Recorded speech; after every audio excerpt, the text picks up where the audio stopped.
¿qué tal amigos de Ultimátum? Muy buenos días. Vamos a iniciar con Arsenal de Plumas este lunes 24 de enero del 2022. Juan Carlos Calimayor, buenos días. ¿Cómo estás, Alex? Buen día. Muy bien, pues si quieres empezamos con el asunto de tu columna que está titulada La dictadura del progretariado, ¿le titulas? Así Y es. ya luego vamos con otros temas que estuvieron muy candentes este fin de semana, derivados de la hospitalización del presidente López Obrador. Pero vamos a ver tu columna, Juan Carlos. Bueno, mira, es un tema bastante complejo, bastante arriesgado de abordar, dado que vivimos precisamente en una generación que, sobre todo, las tendencias más progresistas, a la que han llamado la generación de cristal, que cualquier cosa que digas se puede convertir en objeto de un linchamiento público en redes sociales. Entonces, mi opinión es que, y esto lo he visto porque lo comentan comentaristas en Argentina, en Chile, en España, es que en América Latina particularmente se ha impuesto, por la educación oficial particularmente de las universidades públicas, una corriente de opinión que se asume como progresista. Estos son lo que conocemos como derechos de tercera generación. Y entonces todo aquel, y bueno, obviamente hay sociedades, inclusive en México, en cualquier parte, que son conservadoras, que tienen sus usos y costumbres, y para los cuales lo que es normal en la Ciudad de México, como podríamos decir, el matrimonio entre parejas del mismo sexo, pudiera no serlo en San Juan Chamula. Entonces, eso es un proceso histórico. Y el tema con los progres, con los pro, yo no estoy a favor, por supuesto, de la penalización del aborto, sí estoy a favor de la educación sexual para que eso no tenga que ser el único remedio o el último remedio, sino que pueda prevenirse, pero bueno, ya vemos cómo se manifiestan incluso hasta violentamente las mujeres por sus derechos y traen toda una narrativa, el tema del lenguaje inclusivo que también ha abierto esto de no sé si podemos poner un ejemplo, no se me ocurre ahorita, de incluir la como un tercer género, o sea, el tema de que las escuelas públicas tengan 3 baños, o de que las mujeres que se autoasumen, u hombres con otro sexo puedan competir en justas deportivas. Es un tema complejo. A Gabriel Cuadri lo acaban de correr de un programa en CNN, precisamente por expresar un punto de vista diferente, por proponer un diálogo al respecto, y yo lo que digo es que pues eso es el resultado de esta dictadura del progretariado, que es un término que lo busqué en Google y prácticamente no existe. Obviamente cuando decimos dictadura del progretariado nos referimos a Marx y a la dictadura del proletariado. Acá lo que tenemos es una especie de dictadura del progretariado que ha ganado el espectro político, ha ganado los medios, ha ganado las redes sociales, estos linchamientos con el Me Too, que no estoy cuestionándolos, no estoy diciendo si son legítimos o no, pero es una manera de descalificar de inmediato per se a quien piense diferente, llamarlo fascista, llamarlo racista, clasista y cualquier cosa que termine en ista. Y la verdad es que es un proceso complejo, o sea, y luego todas estas derivaciones de la comunidad LGTB, yo lo digo con todo respeto, de broma, LGTB, HJK, MLOPQ, porque ya son una bola de variantes en términos de personas que son hombres pero se asumen mujeres, viceversa, y la discusión es, por más que te asumas y dentro de 100 años exhumaran tu cuerpo, pues un científico diría, esta persona es hombre y es mujer. Que tú tengas derecho a hacer con tu vida lo que quieras por tus propias preferencias, eso está garantizado en la ley, en términos de la igualdad, pero no tienes que hacer, en mi opinión, leyes especiales para imponer esa narrativa al resto de la sociedad. Sé que es un tema complejo. Lo más chistoso es que, ya concluyo diciendo, es que esta narrativa está asociada a la izquierda política, que al parecer la izquierda es progresista y la derecha es conservadora. Eso está en la narrativa del presidente todos los días. Pero resulta que donde han florecido estas corrientes progresistas es en Europa. es en América Latina, es donde hay libre mercado, porque en la India, en los países musulmanes, en China o Rusia, que fueron países comunistas, también hay un recuento de cómo Cuba persiguió a los homosexuales, los trató como enfermos mentales. El Che Guevara, pues hay testimonios de que se expresaban muy mal de ellos, como la la China maoísta también los persiguió. Y resulta que en los países de libre mercado, estos que impusieron el patriarcado blanco privilegiado, pues es precisamente donde los progres se pueden expresar con absoluta libertad. ¿Cuál es mi postura? Que tenemos que tener sociedades libres, libertarias, y que estas libertades incluyen el respeto a la diversidad, el respeto a la propiedad privada, el libre comercio, y no el Estado que todo lo domina, que todo lo impone, o que incluso quiere regir nuestras conductas públicas. Yo creo que basta con que se nos garanticen estos derechos de igualdad. Sí estoy a favor de las corrientes de mujeres que han pedido leyes afirmativas, pero va a llegar un momento, por ejemplo, Alejandro, que la equidad de género, la paridad de género en las candidaturas, pues quede rebasada como concepto, para que no tengas que poner un hombre y una mujer, o una mujer y un hombre como candidatos, como propietario y suplente, sino que puedan ser dos mujeres, no necesariamente un hombre y una mujer. ¿Por qué no dos mujeres? O sea, yo creo que estamos en ese proceso, y por supuesto que es un tema donde hay de haber muchos puntos de vista diferentes al mío, ¿no? Sí, sí, sí, yo estoy completamente de acuerdo contigo en lo esencial, pero fíjate que desde que Enrique Peña Nieto mandó una iniciativa al Congreso para obligar a los partidos políticos a colocar 50% hombres y 50% mujeres en los cargos de legisladores federales, yo expresé mi desacuerdo porque creo que el asunto de equidad de género o de paridad de género no obedece a decretos, sino, como tú decías, con que se respeten sus derechos fundamentales es suficiente. Lo que pasa es que en las leyes mexicanas o en el pasado reciente me refiero a los 30 años recientes, pues no se respetaban las leyes y efectivamente pasaban por encima de aquellas mujeres que querían aspirar a un cargo político y los hombres no las dejaban. Entonces, sí, ahí claro estaba el punto, ¿verdad?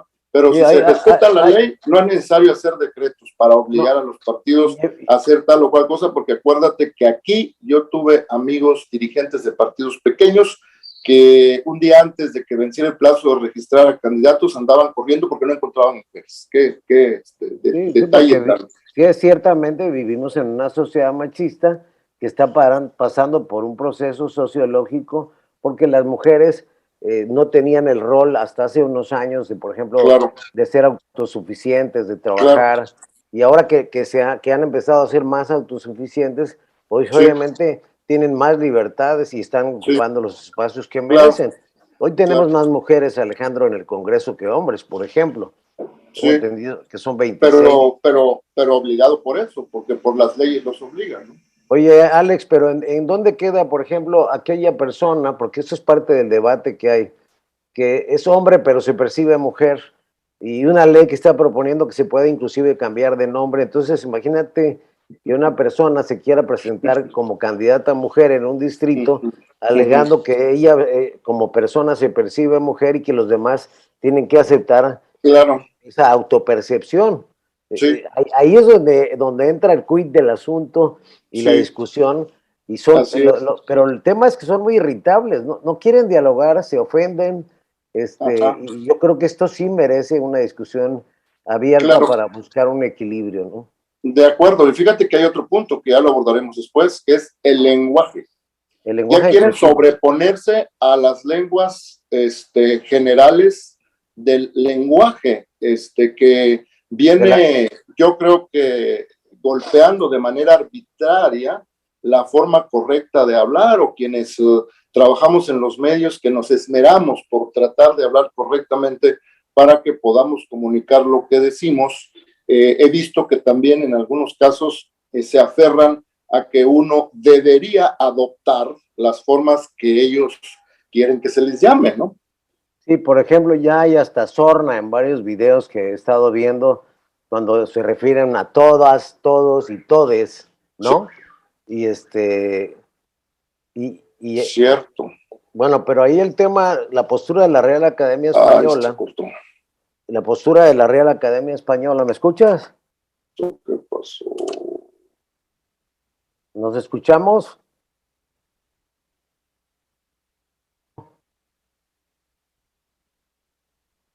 Entonces sigo hablando yo, ¿no?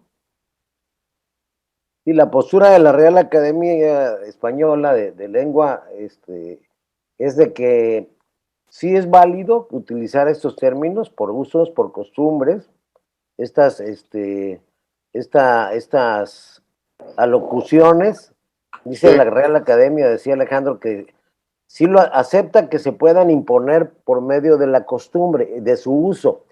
sí, Y entonces en el diccionario de la Real Academia, por ejemplo, hay palabras que han caído en desuso y hay palabras como cantinflear, por ejemplo, que hoy sí, existen pues por un personaje muy famoso mexicano que se llamaba Cantinflas. Entonces, claro. el problema con la comunidad progre es que quiere imponer estas pautas y no quiere que Así es. sea el uso y la costumbre la que termine por adoptar estas formas de expresión.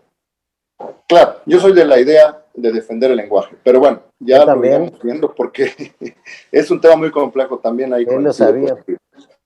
Bien, pues mira, acá entre nos, tu servidor titula el texto ¿Por qué fue noticia la hospitalización del presidente? Ya ves que a eso de las 4 de la tarde con 10 minutos yo venía escuchando un programa de radio de la Ciudad de México y estaban leyendo un tuit del vocero de la presidencia, Jesús Ramírez Cuevas, en donde avisaba en tan cortitos caracteres como lo exige Twitter, de que el presidente había ingresado al hospital militar, Hospital Central Militar, para una revisión de rutina.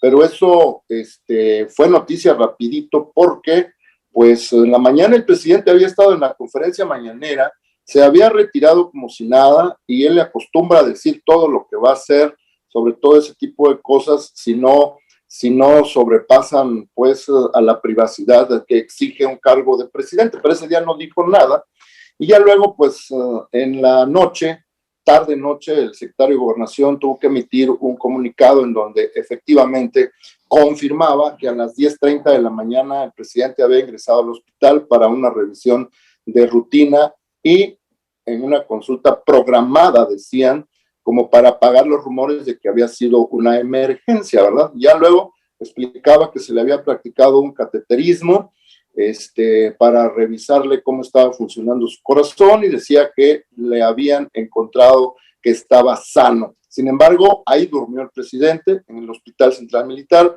El sábado salió, él mismo lo publicó, emitió un mensaje en donde decía que estaba bien de salud y todo eso generó pues una serie de comentarios respecto de algunos médicos. Yo estuve consultando con ellos si eso, el cateterismo, podría ser grave o no. Pues algunos dicen que no, que es un procedimiento muy sencillo, que no amerita reposo mayor para la persona a quien se lo hace. Pero en la columna yo hablo de la fragilidad de la salud del presidente, a quien ya sabemos que en 2013 sufrió un infarto al miocardio, es hipertenso, ha sufrido 2 veces COVID-19 recientemente, con todo lo que ello implica, digo yo, para los órganos vitales del cuerpo humano. Ya nos han dicho que un COVID te deja afectados los pulmones, los riñones, el corazón, el hígado, incluso hasta cuestiones, ¿cómo se llama? De la memoria, ¿verdad? Sí, Entonces, neuronales. neuronales. En ese sentido abordo el tema y nada más de pasadita menciono que pues llamó la atención de que el presidente dijo que ya había dejado su testamento público.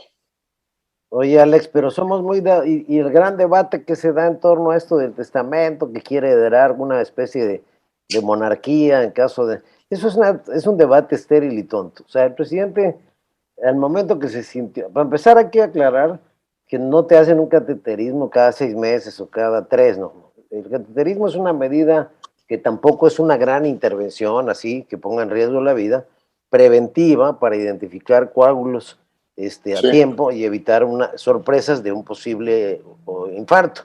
Sí. Dicen algunas columnas que el presidente sintió malestar y obviamente se trata de la salud del primer mandatario. Es una obligación, me atrevo a decirte que más que un ciudadano común es una obligación de Estado ver el tema de su salud. Entonces, ya pasó con Fox eso, pasó con Peña, que si lo operaron, que si, y todo esto que encierra luego,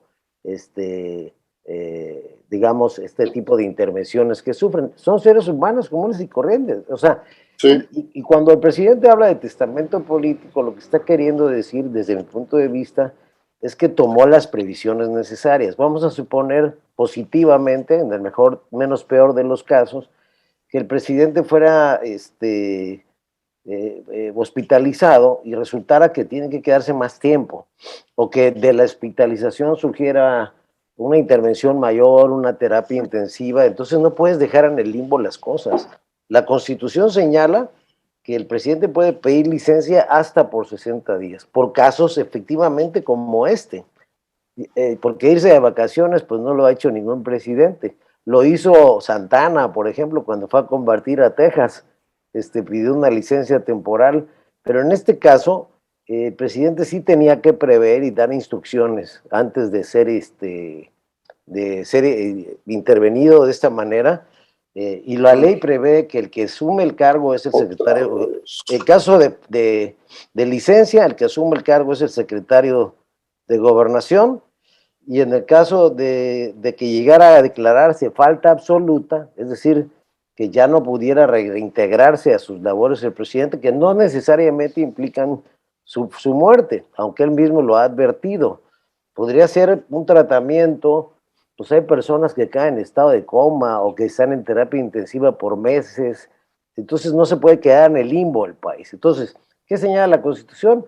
Que a la falta de una licencia, si la falta se considera absoluta, entra el secretario de Gobernación, las dos cámaras se reúnen, hacen quórum y eligen al presidente sustituto por mayoría absoluta. ¿Qué quiere decir mayoría absoluta? La mitad más uno de los diputados presentes. Aparte está la mayoría calificada, que son 2/3 partes. No, aquí nada más se necesita la mitad más uno.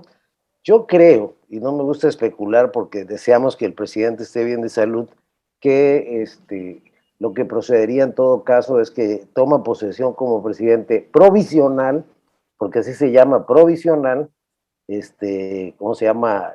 Don Adán Augusto, y desde ahí mismo se puede operar porque nada le impide que él mismo pudiera ser el primero en la lista para ser elegido presidente, que a mí no me parecía una mala idea, dado el nivel de confrontación interno que hay en Morena y dado que Monreal controla una de esas dos cámaras, controla la mayoría morenista junto con la oposición, y entonces podría darse un escenario de crisis política. Pero bueno, hay que desear que esto sea una cosa pasajera, pero el presidente mismo ha advertido de su situación de salud para que no haya sorpresa. Sí, Juan Carlos, pero ahí está el punto. Si ya está contemplado en la Constitución, ¿por qué necesitamos de un testamento público del presidente para saber qué va a suceder?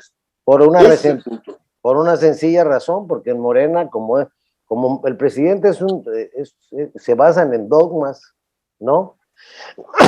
Perdón, y hay una lucha intestina por la sucesión presidencial. Lo que está dando a entender el presidente es, si le preguntaran su punto de vista, su testamento político es que las cosas queden así, que quede fulano de tal. Y hay de los que queden, si respetan su decisión, pero no tiene ningún carácter impositivo ni legal, es un enunciado político, y a mí no me parece, ¿cómo te diré?, fuera de lo normal. Lo hizo Madero, lo hizo Lázaro Cárdenas, lo han hecho otros mandatarios, ¿no? Sí, pero dependiendo de lo que diga, ¿no? Fíjate pues sí, que hoy Roberto Samarripa escribe su texto en el periódico Reforma y lo titula El Testamento. Y ahí recuerda Roberto Samarripa cómo en algún momento Lenin dejó un testamento y no le hicieron caso. Así es. Como Mao Zedong también a manera de poema dejó un testamento y él al contrario insinuaba acabar con las pestes y reducir a cenizas a los opositores En fin, hay una serie de datos de la historia que van en ese mismo sentido. Pero Fidel Castro, Alejandro, por te digo, dependiendo cómo esté redactado. Si el presidente dijera, por ejemplo, que los llama a la unidad, que respeten las leyes, que respeten la Constitución, eso sería lo idóneo, ¿no? Pues claro, no sabemos, mira lo que hizo Hugo Chávez, sabiendo que lo iban a tener internado en Cuba, por un tratamiento que a lo mejor no libraba, y vaya que la libró varios años, previó su sucesión y dijo, ahí está Maduro, ahí se los dejo, ¿no? Sí. Fidel Castro hizo lo propio, puso a Raúl Castro, y Raúl Castro puso a Díaz Canel. Por eso, pero Venezuela es Venezuela y Cuba es Cuba. México se supone que se debe someter a la Constitución. Sí, pero a lo que al presidente políticamente le preocupa, y ahora me vas a ver un poco extraño defendiendo su postura, es porque así lo eligieron los mexicanos, que no venga al traste todo lo que según él es la cuarta transformación política del país, y para asegurar la continuidad de ese legado en caso de que, como él mismo, ni siquiera, fíjate, al final hay que leer entre comillas, el presidente no dijo hay presidente para rato, lo cual significa para mucho rato. Dijo, hay presidente por un tiempo. Yo creo que el presidente sí prevé que eventualmente pudiera suceder algo terrible, ¿no? O pudiera no suceder, ¿verdad? Sí, ojalá. Ojalá que así sea. Sí, porque se agitan las aguas, de todas maneras. Ojalá y sí termine su sexenio. Mira, es tan omnipresente en todo que dejaría un vacío de liderazgo impresionante. Exacto. Sí. La oposición no tiene una postura, o sea, dejaría una descomposición porque no veo yo que haya un arreglo así de concordia, ¿no? Sí, claro. Fíjate que nuestro director, Ahmed Samayoa, en Tarot Político también habla de eso, pero lo titula Dislate Verbal. También hace un recuento de lo que pasó con el presidente el viernes, el sábado, lo que dijo el presidente, su mensaje, lo que dice el artículo 84 de la Constitución en ese sentido, que ya lo citaste, y de Tarot y Adivinanza, dice definición de testamento, declaración voluntaria de una persona expresando lo que quiere que se haga con sus bienes después de su fallecimiento. En las Sagradas Escrituras están plasmados los mandamientos divinos. ¿De qué es dueño el peje? Se pregunta. Es un terrenal que le demencia senil que ya le alcanza. ¿Qué trama? Dice la pregunta de Tarot Político. En esencia habla de lo mismo, ¿verdad?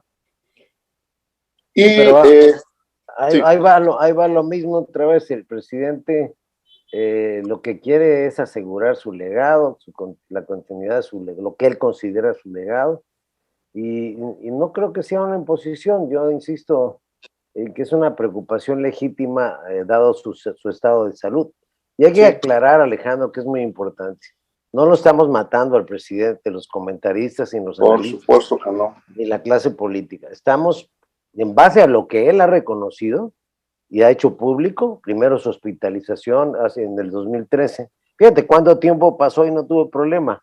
Y luego ahora, en base a lo que él mismo ha afirmado, él ha dado a entender que puede vivir, yo así lo interpreto, puede que se viva otros 10 años, 20 años, pero tal vez puede que no.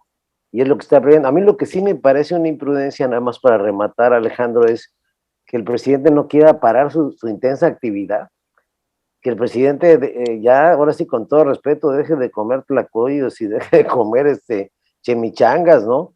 Yo creo que el presidente se merece un descanso, un reposo. Bueno, dicen Peña se iba a jugar golf, cada quien que le haga como quiera, pero el presidente sí debería reposar un rato. Yo no sé si salió hoy en la mañanera, Alejandro. Sí, estuvo. Sí, es que ese es el problema, es muy intenso. Y dice que quiere ir de giras. ¿Para qué se expone el presidente? Claro. ¿Para qué se expone? Yo digo que debe de tener un reposo, atender bien su salud, porque su salud es una prioridad para el equilibrio y la gobernabilidad de este país. Claro, ya veremos en los próximos días. También Francisco Álvarez titula su texto Después del 2024 y se refiere a la sucesión presidencial, desde luego. Y finalmente, ¿qué te parece si recomendamos a Armando Ríos Peter por una sociedad horizontal habla de federalismo tronado y refiere en su columna el comportamiento de algunos gobernadores en diversas entidades del país y de distintos partidos políticos. No habla concretamente de una afiliación partidista, sino cómo están llevando las cosas en Nuevo León con frivolidad, cómo están llevando las cosas tan frágiles del Estado de Derecho en Veracruz, cómo sucedió con Cabeza de Vaca en Tamaulipas. En fin, de eso habla Armando Ríos Peters en su columna de hoy. Se trata de un histórico debate entre centralismo y federalismo. Así es. A veces nos quejamos del centralismo, pero el problema es que tú fortaleces a los gobernadores, les das federalismo, y lo que surgen son cacicazgos regionales. Acuérdate quién hizo la revolución a la falta de Madero y ante la caída de Victoriano Huerta. Pues lo hizo Venustiano Carranza, que era gobernador de un estado, y en aquel entonces, hasta que Calles cambió las reglas, pues los gobernadores tenían mando sobre los ejércitos. ¿Qué hizo Cabeza de Vaca en Tamaulipas? Dijo, vengan por mí, y puso a su policía a ver si pasan. Hubiera tenido que hacer o sea, ¿sí me explico? Entonces, quién sabe qué tan bueno. Por un lado nos afecta el centralismo, porque se toman decisiones desde el escritorio, por gente que a veces ni conoce las entidades, y por otro lado, pues pueden surgir, como está pasando en los cacicazgos locales ahí, que por cierto, es un temota que hoy está en la mesa. Vamos a ver mañana, Alex, a ver qué noticias hay y cómo se comporta este caso. Perfecto, de acuerdo contigo. Con eso terminamos Arsenal de Plumas. Muchas gracias, Juan Carlos Calmayor. Gracias. A todos quienes nos ven y nos escuchan en plataformas de Ultimátum, también muchas gracias. Buenas tardes.